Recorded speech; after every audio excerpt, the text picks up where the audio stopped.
Great. Okay.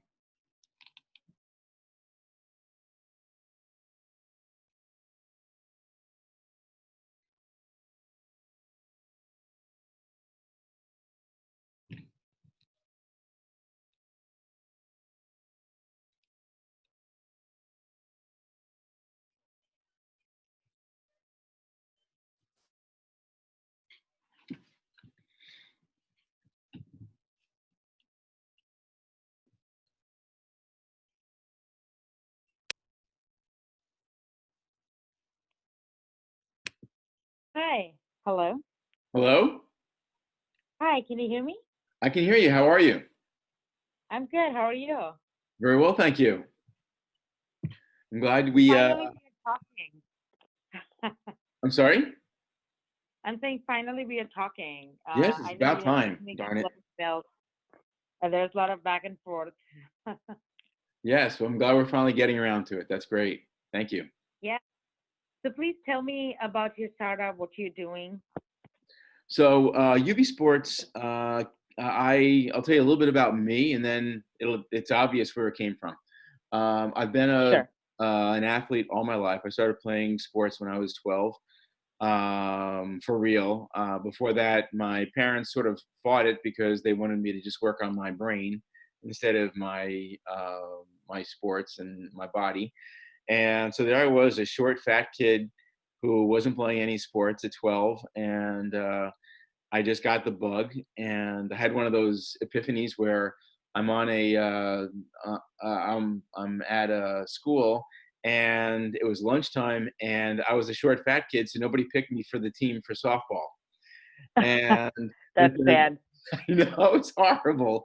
And then the teacher said, Burton has to be on one of these teams. One of you's got to take it. And he just pointed to one of the teams. You guys got Burton. So I went and I played on that team, and we were behind like 4-2 by the end of recess, and I was the last kid up, and everyone's going, "Oh God, Burton's up!"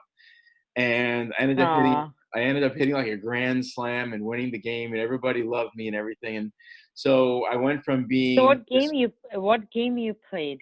Oh, softball. It was, it's like baseball, but Okay. with the bigger ball. And Yeah, yeah, yeah, yeah. so I hit this grand slam, and I won the game, and everybody loved me. And I was thinking, this is really what I want to do. I love playing sports. So, Suddenly you became the cool kid. and right. That's how I became one of the cool kids. And from then on, but they still hated me though because I was really smart. So being the smartest kid in school and being the short fat kid, I still got picked on a lot, but I kept working at it. And I ended up being a really good fencer, a really good tennis player, and one of the top sailors. Oh So wow, you used to play tennis also. I did. Wow.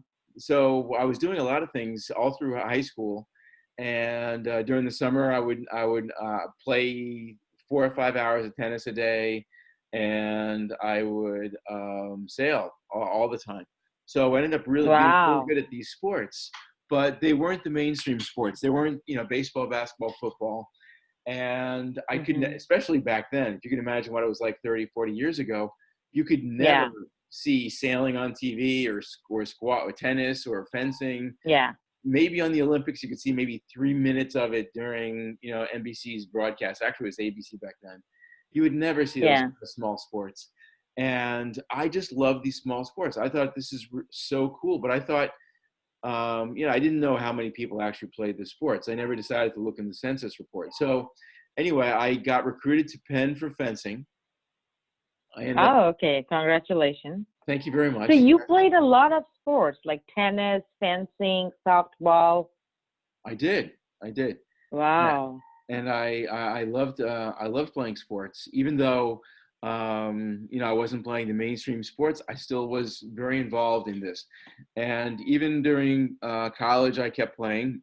I tried out for the tennis team, and at Penn, there was this coach who was he was sort of like the coach in Rocky, if you remember him. He had the gravelly voice, Yeah. and but he was brilliant at being a coach. His name was Al Malloy, and he was both the tennis coach and the squash coach. So I tried out for the tennis team. I lost in a big tournament to a senior who decided not to go out for the team. And I Mhm. said, Coach, it's my spot. And he goes, well, you know what? You're short, you move really fast, and you have a great slice backhand. So instead of tennis, you should be playing squash. I said, so I said, squash is a vegetable, isn't it? I had no idea that. So that's like amazing. Oh my God. So I thought I'm it gonna was. put it on my Twitter for this. I think this is amazing. I don't think so many people in US play squash. It's very European thing, right? Well, they're now up to about 3 million people who are playing squash, and Yeah, that's true. so I actually thought there was far fewer people. But now what happened was that it became a really good sport for parents to get their kids into, so the kids could get recruited into the preppy to like the Ivy League schools. Yeah, And and it's non-contact, so and the chances of you're not going to get brain dead or brain damage. It's a different kind of, you can get injured in your legs or or your elbows, but it's not that lethal, just well, like definitely, NFL and others. yeah, I do have a friend though who slipped and fell headfirst into the wall and now is a paraplegic. So Oh, that's the only actual big injury I've ever heard of. And okay. so, but other than that, yeah, you sprain an ankle, you get bad knees, you get bad hips because it's a very hard sport on your legs. Um, Mm. it really is a very, very hard sport. But that being said, the squash players have the single longest longevity of any sport in the world, and Yeah, which is that pretty I good. did not know. I know I didn't know that either, and I just found that out a year or two ago.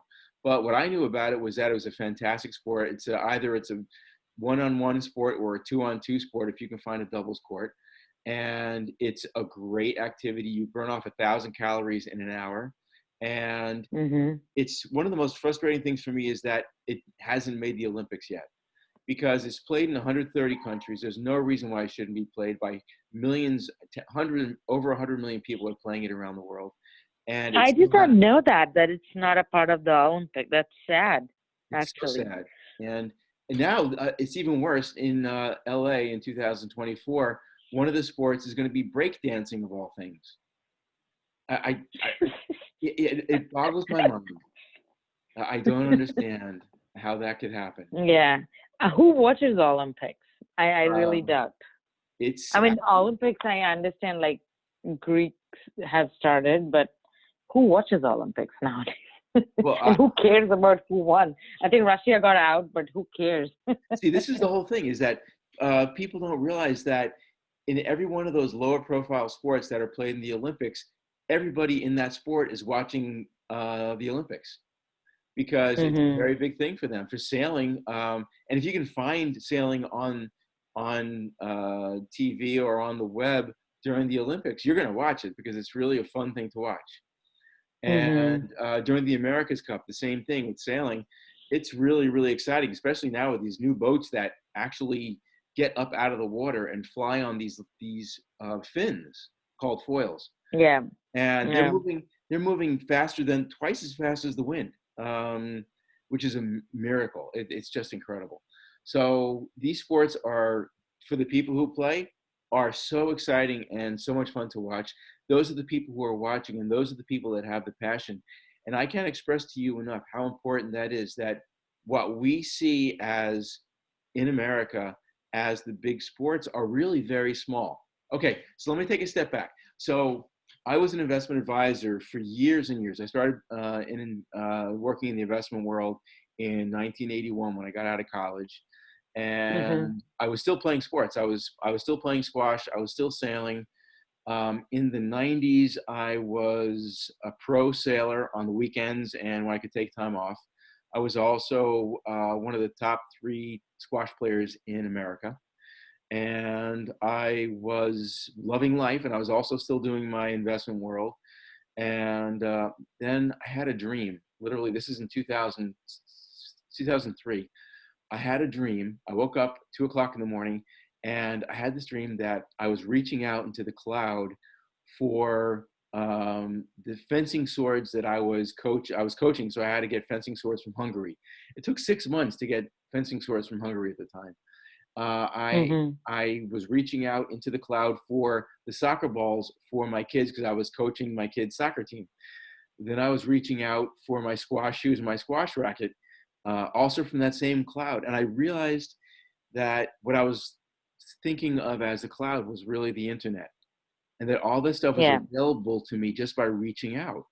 And I said, this is right. This is what everything should be right there. It should be all available right to me as I was reaching out. Now, at the time, I was thinking there were probably like 5,000 people who sailed, maybe 10,000 people who played squash, maybe 2,000 people who fenced. So I'm at the University Club about a year later, and this thing's been bugging me. At the University Club in the city, I'm in the library, which is gorgeous there. But I was looking across the desk.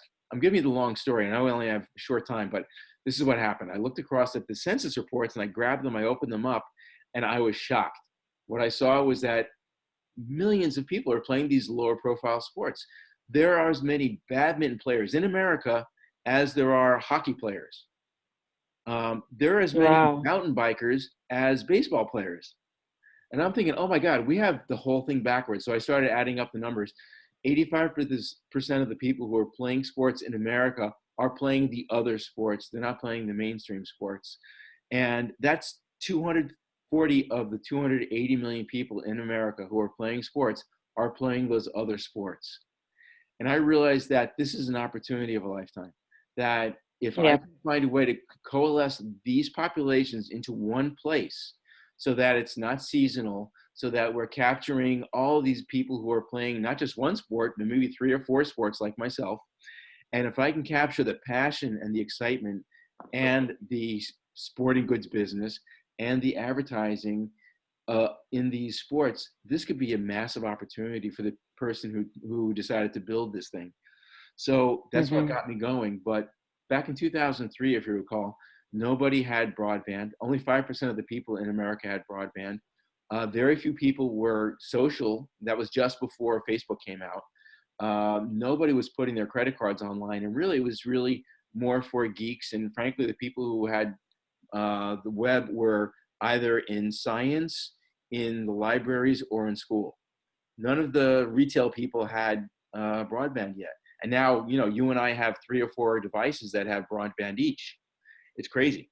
So the world only became ready for what we're doing about 3 or 4 years ago, like totally ready, comfortable with social, and pissed off at Facebook.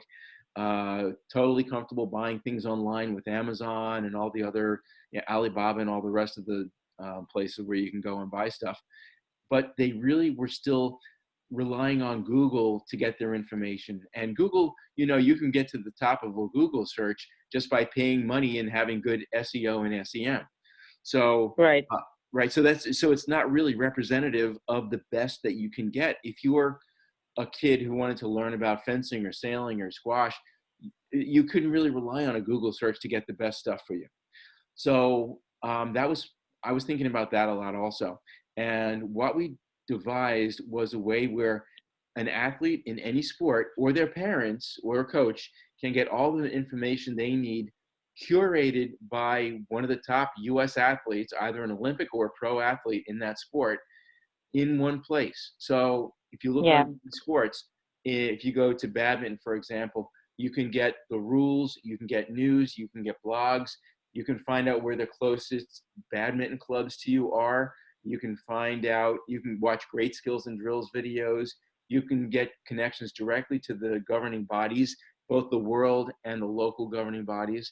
And you can watch competition videos, skills and drills videos, faces in the game videos, and human interest videos, all through one place, looking at one thing through the sport portal for badminton. So there are about 100 Yeah. sports in America. And it would be great if we did 1 or 2 sports, but there was no reason. If I built this portal that had containers for each one of these types of content, if I crossed Mhm. out badminton and wrote in field hockey, or wrote in football, or wrote in baseball, or wrote in sailing, it's exactly the same kind of stuff that I needed, but only for a different sport. And that's what was so Yeah. cool. I could build this infinitely for any sport that comes up, including things like chess and darts and golf. I can for any sport or any competitive activity there is. I can Can take you the same talk photo. can you Sorry. talk about the business Of course. model of this idea? Yes, of course. So there are two things that are really important. One is how we're going to make money. Yeah. Uh, Everybody wants to know about that. There are three ways that we plan to immediately start making money. One, we just started again, is e-commerce. We're now selling sporting goods and other stuff on UB Sports. The side that's for sporting goods is called Total Equips. And it's an obvious logo. It's an eclipse. So that's what we're using for the sporting goods sales side. Now that's expected to be about 40% of our revenue throughout the life of the next 5 years. The other 40% of our revenue is going to be ad revenue because every page is going to make between 2 cents and 10 cents per page on just ad revenue. And we are going to have higher than average ad revenue per unit because we're going directly to the endemic suppliers of the equipment. We're going to, for a badminton player, they're going to see ads directly pointing at them from Yonex and from Carlton and other badminton suppliers. The endemic suppliers are still going to pay 1 cent to 7 cents for a video ad for a view. So we're getting, that's a fantastic number for us. So our CPMs will be around $10 for that. That'll be fantastic. And the other 20% is coming from subscriptions, from sports video sites, from sports coaching sites, from other sites that charge a monthly subscription fee. For example, Squash Skills organization over in Europe that has a fantastic portal for people to learn how to play squash and to learn and to actually stay connected to the top players, because there are about 20 world champion players that are actually on the management of Squash Skills, where they charge $16 a month for a person to be involved. And of those $16, we get to keep 5. So if we Okay. have 1 million people, I don't expect 1 million people doing that, but let's say if you have 100,000 people, we'll be making basically $500,000 per month just because of that. So subscriptions are big, and that's the fastest growing segment of all revenue sources on the web right now. We can't even model So it. So do you have a beta product right now, or yeah, it's do up. you have a product which is running? No. UB Sports is up. It's actually our third beta because technology has developed so quickly. Um, Yeah. and so this third beta is built on actually a technology that was pretty good about 4 or 5 years ago called Ruby on Rails. And Oh, okay. the $5 million that we're raising right now, about 20% of that is going to go toward the initial development and then the ongoing development of the site and the 3 apps that we're building. The site will be built on ASP.NET, Java and everything else, the CSS and everything else that's being used with ASP.NET. That's what it's going to be built on. So it's going to be built on the same platform as Yahoo, as Netflix, as all the other really big sites, ESPN, all these other ones are being built on ASP.NET. And so we'll be on totally state of the art. And from then on, it'll take us 3 months to build. We're having a company, one of the largest and best companies in the world for that kind of development. It's called MyZeal IT. They're based in California. The developers are Indian. And Mm-hmm. so they have about 280 people working for them right now. We'll have a team of between 10 and 15 people working on that. I'm also hiring one of the top UI UX people in the United States to help develop that UI and UX. And we'll also have 3 apps developed alongside it. The first app will be the UB Sports app, which will mimic what's going on UB Sports on your phone. And we'll start off with, of course, the 2 usual ones, which is iOS and Android. And We'll have two other apps as well. We'll have one app that'll be directed toward the NATA, which is the National Athletic Trainers Association. That's 85,000 trainers. They're the ones, these athletic trainers are the ones that sit on the sidelines of a field, the football field or the ice, waiting for someone to break a leg or get a concussion. They run out with their stretcher and they take care of them, right? But then they have about 6 or 8 months where they're taking care of them and rehabbing them. So they Yeah. need a way to get those athletes to the training room on those days. So the app that we're building not only helps them uh, help the athlete get better, but also organizes the training room for them. So it does something Hmm. that really there's not an app out there yet that does that. But each of these 85,000 people who do this on a day-to-day basis, they each have between 500 and 1,000 athletes that they're managing per year. So by Okay. having 80,000 people under our auspices using this app, that means we're going to have about 20 million people just from the National Athletic Trainers Association for the one connection. Now, I don't Yeah. expect, honestly, I don't expect 100% of that population. I'll expect about 10% of that, but that means about 2 million athletes just from the NATA. So that's fantastic. Yeah. Now, Yeah. so between that and then the third one is really for those class trainers, for the yoga studio trainer, for the Pilates trainer, because they also have a need for each one of those. Are managing a couple thousand people, and they have the same thing. They have an organization and an after and pre class training need. So if online, this is a good story. We have a yoga, rather a yoga um, portal on the site. And when we did our first two betas, we were watching the analytics for the whole site. And what kept happening was the people on the yoga and the meditation portals were the longest on site, on page, because they would sit on a yoga training video for 30 minutes. So we would have that portal would have that page would have a 30-minute view. And so Wow. meditation, the same thing. They'd be sitting there with their eyes closed and the meditation music going on and the person talking and stuff. And there'd be 30 or 45 minutes that they're on that page listening, and we'd be racking up a 45-minute page view. So it turned out to be very Wow. useful for us as far as the analytics go. But we have had extreme success with that. But we also know that even though our model in the worst case and the median case scenario only use US participation, we know that we're going to have a lot of international participation because sports that are international, like cricket and squash and sailing and fencing and all these other sports that are more popular overseas, we're going to have a lot of international exposure. In fact, that right now we already have about 75% of the people who hit our site are coming from India, from the UK, and from Eastern Europe. Yeah. So I like actually what you are doing right now. How much have you raised till now?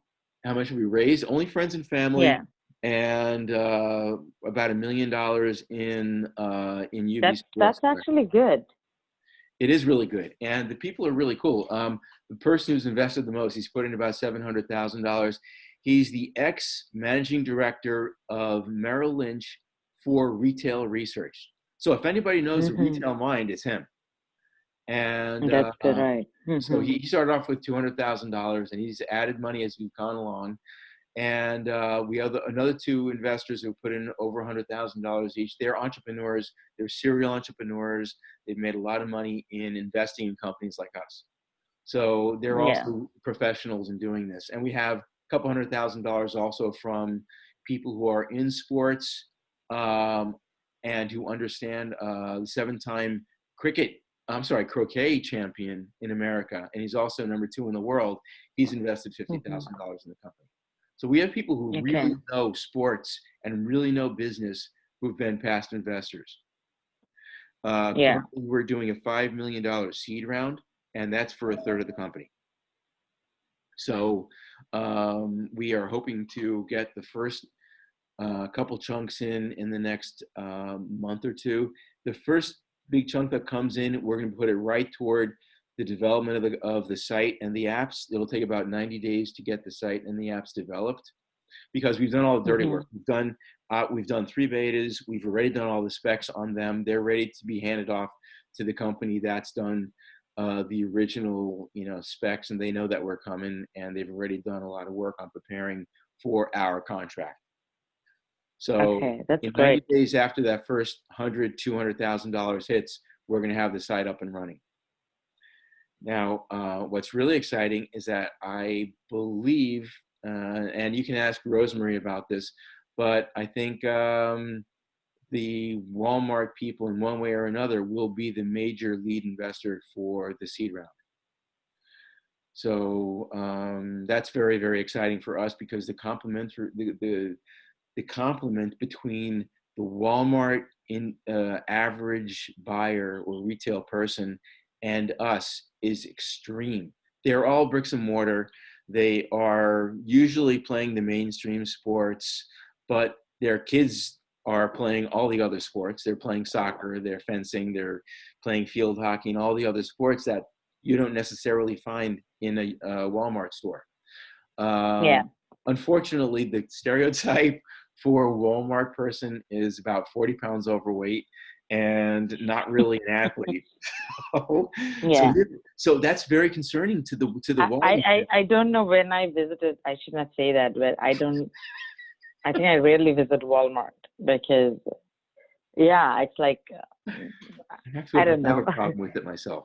But that being said, they do have they have great stuff. In fact, I have to buy a new Xbox, and they have by Yeah, that's far, the place to buy. Yeah, yeah, exactly. right. They're $100 cheaper than any place else. And so I'm about to buy that this weekend, as a matter of fact. But Mm-hmm. at a So Walmart, what are you planning to do with the Walmart? we're planning on working with them. Number one, well, they're going to be hopefully going to be our investor, but they own 4 pro teams, so we're going to Mm-hmm. be the social network for those 4 teams, hopefully. Again, I hear it's about a 99% chance that we'll be bought, that this seed round is going to be bought by Walmart, but there's never a guarantee or anything like that. So keep my fingers crossed. We're going to be So they have shown interest to participate in the seed round. significant, yes. And this comes from, but Cody Locke? Yeah. Okay, so Cody and Rosemary both have said that we are the perfect target for them. Okay. And And why do you think that you are the perfect target? because they're all offline, they're all bricks and mortar, and they don't have much social network, if at all, online. And Mm-hmm. they also have obviously a phenomenal delivery system and a logistics system within the stores for delivering sporting goods, but Mm-hmm. they don't have very much high-end sporting goods. They're only covering about 15 or 20 sports. And those Right. sports outside of they do cover a lot of football and baseball and basketball and all the mainstream sports, but they're getting more and more into the lower profile sports. One of the Walmart kids is very much into mountain biking. So Mm-hmm. they just spent $150 million on a new mountain biking course in Arkansas. Uh, Oh, so, okay. so they're very much into these lower profile sports and building up that population. So Mm-hmm. we have, my company specializes in these lower profile sports. They need representation of the lower profile sports. They need a way to attract the online consumer the way the offline consumers, of course, are buying things at the Walmart stores. So again, we're Okay. perfectly complementary on this, and they're also looking for a very to us, I should say, for what we're doing in health and wellness, because we're doing all that yoga, we're doing a lot of wellness, we're doing a lot of alternate health situations like yoga, like meditation, like TRX and Pilates. And they actually are thinking about, I know this for a fact, that they're increasing the amount of health related services they're offering inside the stores themselves. Hmm. So And great. did you speak with them? Did you speak with the Walmart about this? I've spoken of us only with Cody and Rosemary. They're connecting us with, and I don't know if I'm speaking out of school. I don't know if I should be talking to you about this actually, but Okay. we're No, getting, I'm an advisor on the platform, so okay, good. you can tell me, not a problem. So Okay, I'm not good. an outsider. Okay, good. So, I'm an advisor and the part of the invention selection committee of so this. this, so it's really exciting to me because what they're planning on putting us in front of the people who are in charge of ventures and startups directly in Hmm. Walmart. Hmm. So, I think we're really in good stead as far as being one of their investments. I'm very, very comfortable Okay. saying that. And, because if Rosemary and Cody both say it to me, I feel really, really good about it. They're both, Okay. they're both, Yeah, because I was so busy and I could not, connect with you. And Rosemary sent me an email, said, Gayatri, you need to connect with him because I think what he's doing is incredible.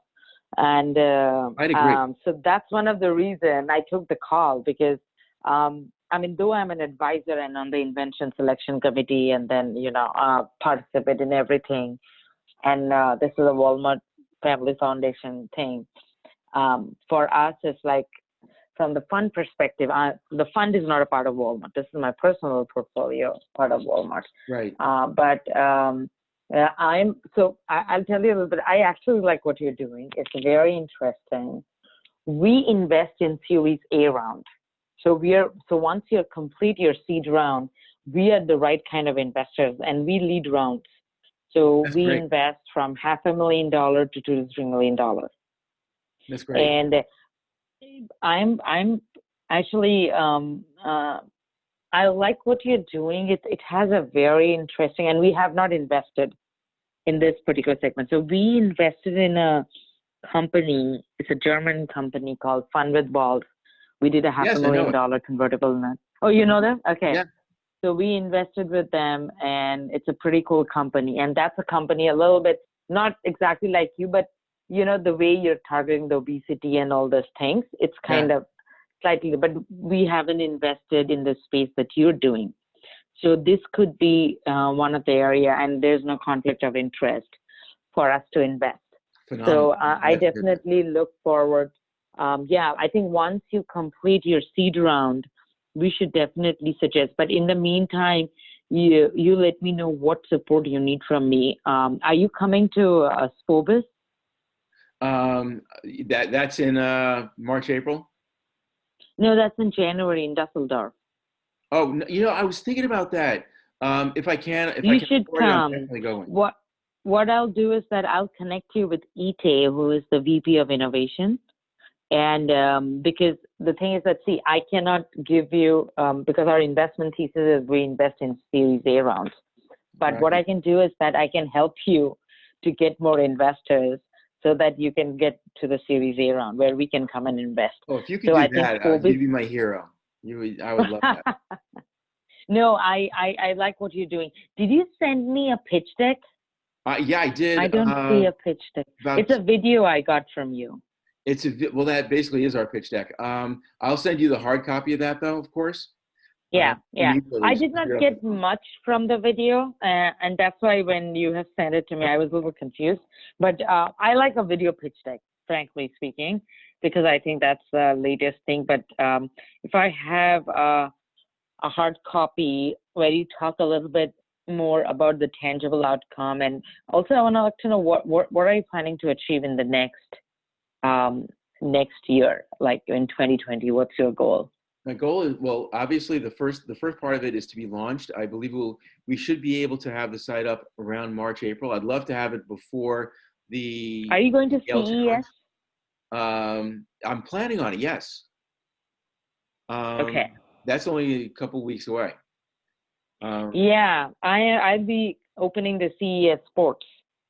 Oh, really? So Oh, yes, so I'll be at the first panel of CES Sports with Ted Leonsis son and a bunch of other people from I'll definitely. SoFi and others. Yeah. That's fantastic. Well, I'll definitely be there when that happens. Well, I'm counting on it.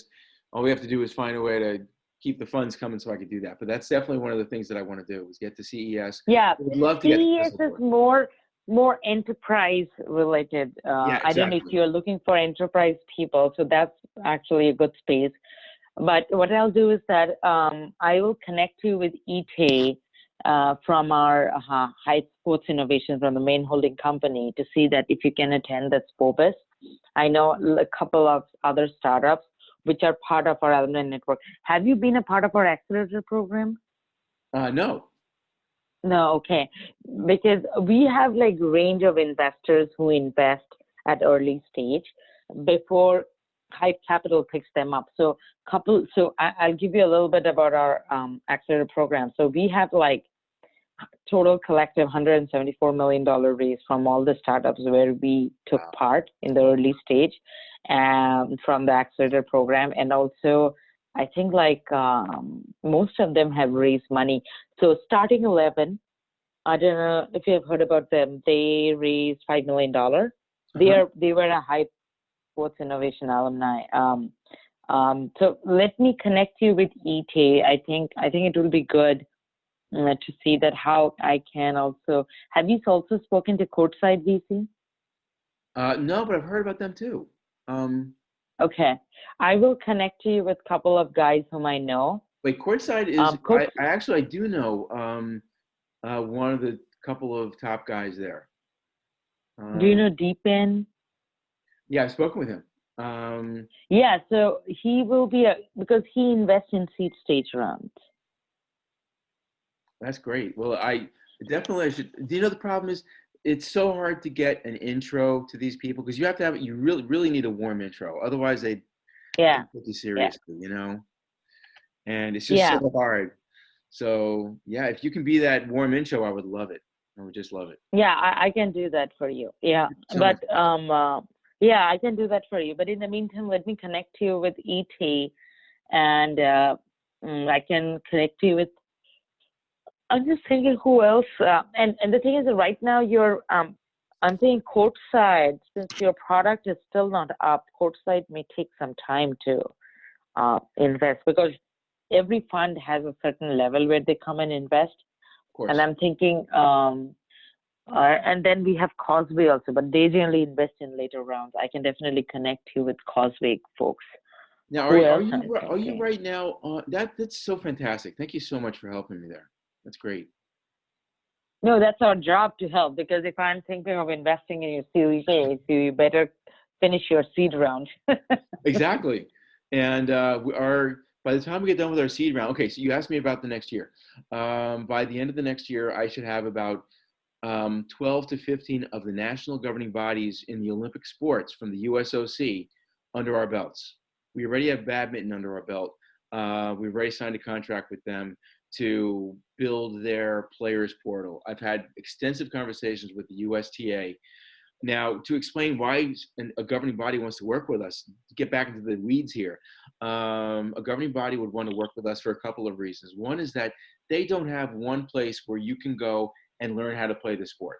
What they count on is that the community, quote unquote, brings up an athlete to the point where they're an elite athlete, and then they get handed over at that elite level, either before college or right after college, to the national governing body. At that point, they go to the Olympics, and the rest is history. But the problem Yeah, is that they want to get that information. They know how to coach, they know how to train, they know how to have the kid eat properly, they know how to do everything right for this person, but they have no way, they don't have the resources to reach down to a 12-year-old who just picked up a sword and said, "What's this? How do I do this?" And they have no way to do that. There's only one organizing body that actually has that online in a concise place, and that's USA. Um, oh God, with the bow and arrow, and they that's the only organization that actually teaches you how to do the sport because it's a safety issue. So, hmm, if you're going to be doing that, you actually need to know that you're not going to be killing somebody. So they have instructions on how to do that. And none of the other sports actually has a way to learn how to play the sport. So they're counting on the community Hmm. bringing them up. So I went to Yeah. the USTA, since they're right here in White Plains, and I said, "You've got so many people, and you're not teaching people how to play your sport. Why not?" And they go, "Well, actually, there are clubs all around, and there are pros all around who are trying to teach people how to play." And they know, though, that they should have some central place where you can learn how to hit it backhand, forehand, serve, and rush the net, all that kind of stuff. So they asked us to put together something called the USTA Players Portal that they would be offering their membership. So what do they get out of it? All of a sudden, the people who are younger, who are lower in the sport, they learn how to play the sport better, and they can become better athletes faster. So that's why they want to do it. But the governing body also needs to be, how do you compensate them? We're paying them 15% of the ad revenue from all the people that they refer onto the site. So if they tell their athletes to join UB Sports, they get 15% of that ad revenue forever. So if we work out the numbers, that works out to about $1 to $1.50 per person per year from the people they referred in. So if they have 750,000 of their members, which they have, of the 25 million people who play tennis around the world, they bring those 750,000 people into UB Sports, and they get a check for around $750,000 a year. So it's Yeah. really worth their while to bring in the people. So we made it Hmm. worthwhile for them. No, But that's amazing. so it's really worthwhile, though, I for, like that. well, you got to make it worth their while somehow. But it's Yeah. also important for the much smaller sports like judo and weightlifting. I'm speaking with weightlifting right now to work with them. Sailing, I'm working with sailing, and we're building them a site. Now they have 100,000 people as Hmm. members, and if they bring all those 100,000 people in as members, they're going to get a check for $100,000. That's two other employees they're going to be able to hire. That's phenomenal for them. Yeah. And that's big money for Yeah. a smaller governing body. So it's great Hmm. for USTA, but it can save the life of a governing body. So it's much more Yeah. exciting for USA Badminton or USA Judo or USA Field Hockey to get $100,000 to $200,000 per year. So Yeah, I actually like what you're doing. It's very interesting. So I have another call coming up. thank you So so much let's for the do time, one thing. Gayatri. No, I thank you so much for what you're doing, because as I said, I love entrepreneurs, because I think we need more. I had been entrepreneur twice in my life, so I can really feel the passion and why it is needed. What I can do is that my suggestion is that let let me connect you to ETA, okay? And I have a different email address for Hype Sports Innovation. So let me share that with you and connect you with ETA, and let me see who else um, does the investment in Yeah, seed especially rounds seed round and the and sport. this stuff would be perfect. Yeah, and let me connect you with them, because I think what you're doing is amazing. And let's Thank you keep so the ball much. rolling. And let me know how I can help you if you want me to talk to Rosemary or whatever, you have support from Hype, and whatever is needed. I can tell Rosemary that once you complete the seed round, we're interested to do a Series A with you. So if that can accelerate some of the conversation that Rosemary wants to have with you and the Walmart and others. Anyway, in the next May, I'm coming also, because there's a big event coming for Scale Challenge. You know that. Yeah, definitely. So I'll be there. Let's keep the ball rolling, and let me send a mail to Ite. Today is a holiday for them, so he may be responding on Sunday or Monday. That's no problem. That's fantastic.